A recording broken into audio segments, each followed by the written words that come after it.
हमारे देश की राजनीति धर्म के बिना अधूरी है। राजनीति में धर्म को एक हथियार की तरह इस्तेमाल हमारे देश में किया जाता है। अपने अपने हिसाब से, अपने अपने एजेंडे के हिसाब से ध्रुवीकरण और तुष्टीकरण का राजनीतिक खेल खेला जाता है। ऐसे में एक बार फिर से चुनावी मौसम ने धर्म वाली राजनीति के बादल गरजा दिए। उत्तर प्रदेश के मुख्यमंत्री योगी आदित्यनाथ ने झारखंड के बाद अब महाराष्ट्र में भी हिंदुत्व का कार्ड खेल दिया। पहले कटेंगे तो बटेंगे वाले बयान पर जमकर राजनीति हुई, फिर आर पार वाले बयान पर घमासान मचा। अब योगी आदित्यनाथ ने नया बयान बजरंग बली को लेकर दिया है। योगी आदित्यनाथ ने विपक्ष की नीतियों पर सवाल खड़े किए। आपको सुनवाते हैं योगी का चुनावी रणभूमि में विपक्ष पर नया हमला। याद करिए, जब बजरंग बली रहे होंगे त्रेता युग में, तब तो इस्लाम नाम की कोई वस्तु इस धरती पे नहीं थी। और आज अगर बजरंग बली की हनुमान चालीसा का पाठ हम कर रहे हैं, रामनवमी की कोई शोभा यात्रा निकाल रहे हैं, उसको प्रतिबंधित किया जाता है, उसको रोका जाता है। किन कारणों से? और जिन्हें बजरंग बली पसंद नहीं है, उन्हें जो पसंद है वहां जाएं। भारत के अंदर कौन ऐसा भारतीय होगा जो राम को न मानता हो, जो बजरंग बली को न मानता हो?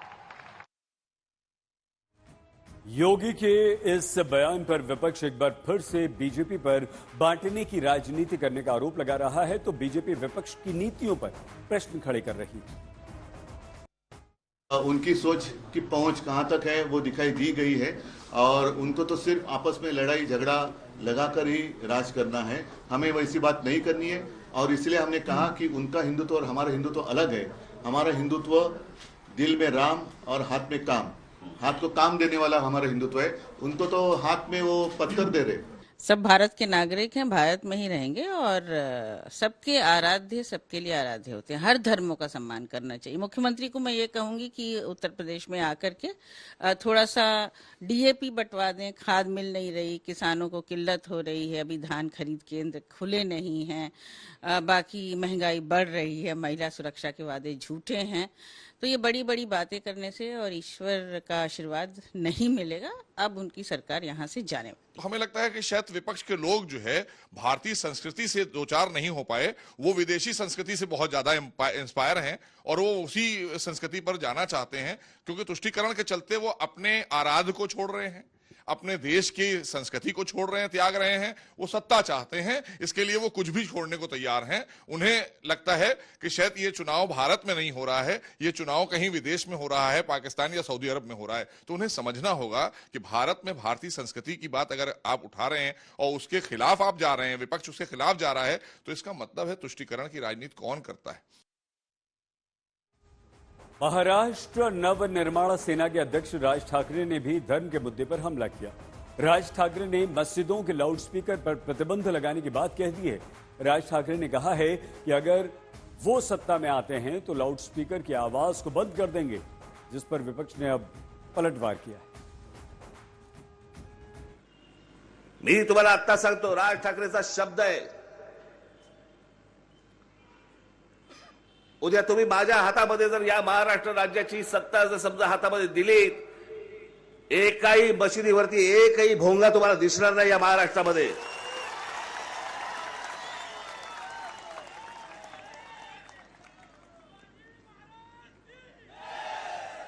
हे रस्त्यावरती येऊन नमाज पडतात, तुमचा धर्म तुमच्यापाशी, कोणताही धर्म दरवाजा तुमच्या घराच्या उंबरठा उलटून बाहेर आला नाही पाहिजे।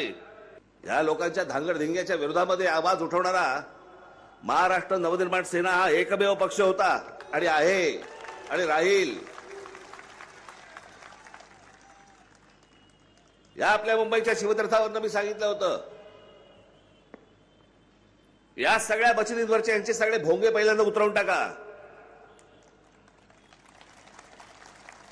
बंद झाले होते।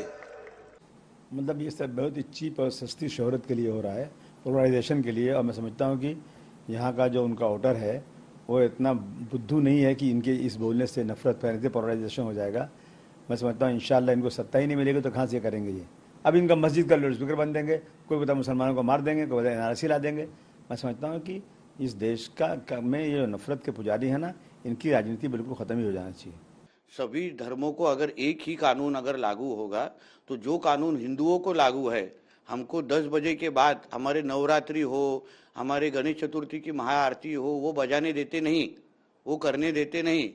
फिर ये जो कोई 5-5 बार ये जो कोई लाउड स्पीकर लगाते हैं, ये उनके अब्बा का पाकिस्तान नहीं है जो इधर आके बजाते बैठेंगे। इसलिए जो राज ठाकरे साहब बोल रहे हैं वो हमारे सबके वही बोलना है। इस समय एक बड़ी खबर आ रही है, महायुति में विरोध और खींचतान के बीच आज अजीत पवार नवाब मलिक और उनकी बेटी सना मलिक के लिए प्रचार करने पहुंचे। महायुति ने नवाब मलिक को टिकट देने का विरोध किया था, जिसके बाद नवाब मलिक एनसीपी के टिकट से ही शिंदे गुट के खिलाफ चुनाव लड़ रहे हैं। मतलब यहां महायुति के दो उम्मीदवार हैं और सरकार के उप मुख्यमंत्री स्वयं अपनी ही पार्टी के यानी कि बीजेपी के उम्मीदवार के खिलाफ, शिंदे गुट के उम्मीदवार के खिलाफ चुनाव मैदान में उतरे, अपने उम्मीदवार को जिताने के लिए वोट मांग रहे हैं।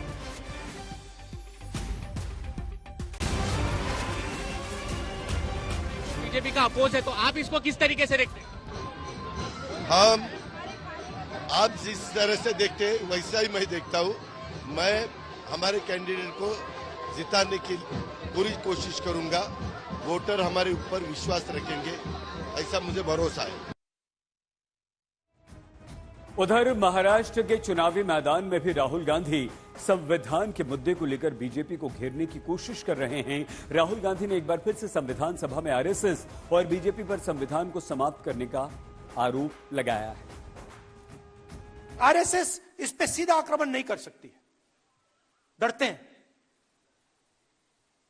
अगर सामने से इसके साथ लड़ गए वो 5 मिनट में हार जाएंगे।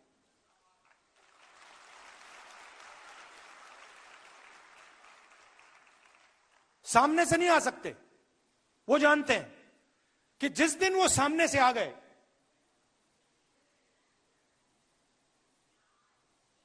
उसी दिन कहानी खत्म हो जाएगी। तो छुप के आते हैं, पीछे से इसमें छुरा मारने का है।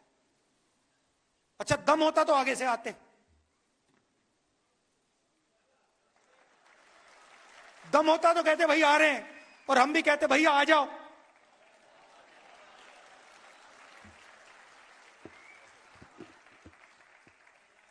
किसी ने बहुत अच्छी बात बोली मुझे 2-3 दिन पहले,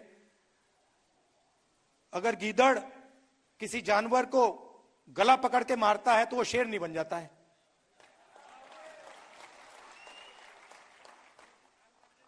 तो सामने से नहीं आते, पीछे से आते हैं, छुप छुप के आते हैं। शिशु मंदिर के पीछे छुपकर, एकलव्य स्कूल के पीछे छुपकर। सच्चाई है। राहुल गांधी की संविधान वाले किताब पर बीजेपी ने प्रश्न खड़े किए। वहीं राहुल को कांग्रेस के इतिहास की याद भी बीजेपी ने दिलाई। अराजकता कैसे फैले इसका प्रयास ये लोग करते हैं। और मैं सवाल पूछना चाहता हूँ, राहुल गांधी जी संविधान के नाम पर लाल किताब क्यों दिखाते हैं? लाल किताब दिखाकर किसको इशारा वो देना चाहते हैं?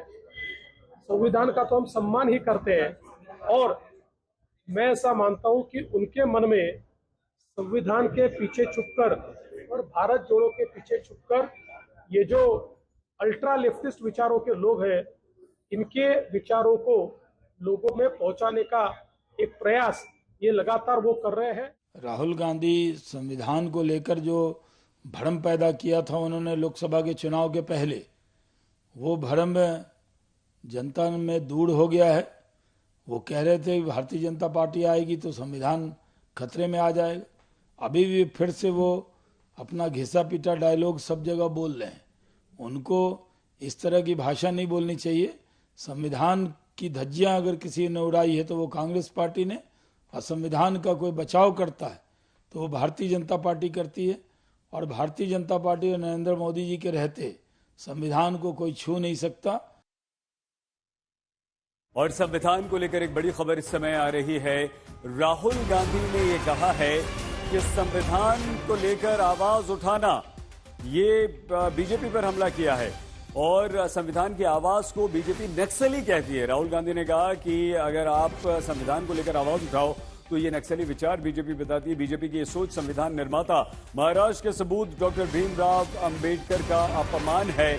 जातीय जनगणना होकर रहेगी। राहुल गांधी ने दो बात कही है, एक तो जातीय जनगणना की बात कही है और दूसरा ये कहा है कि संविधान की आवाज को जब आप उठाओ तो बीजेपी उसे नक्सली सोच कहती है और ये भीमराव बाबा साहेब अंबेडकर का बीजेपी यहां पर अपमान कर रही है।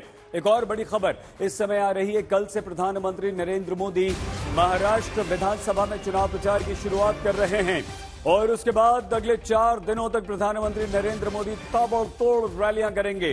प्रधानमंत्री कम से कम 11 रैलियां महाराष्ट्र में करेंगे। 4 दिन वो महाराष्ट्र में रहेंगे और 4 दिन के अंदर 11 रैलियां करेंगे।